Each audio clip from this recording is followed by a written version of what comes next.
don't understand how it feels like they are in the room. One of the reasons we didn't vlog last night to wrap up the next, Leonardo's was properly off last night again.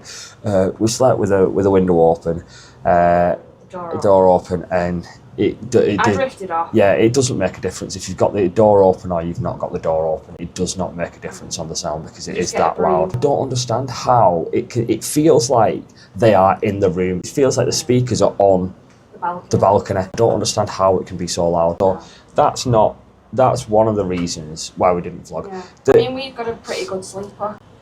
So if you've got young children that don't really sleep anyway, and you've got that, then just bear in mind that luckily Adelaide's a pretty good sleeper. She always has been. Yeah. So I say I have had worse times sleeping at home than I have here, even with the noise. So I think it's just the energetic days that are helping us out with that.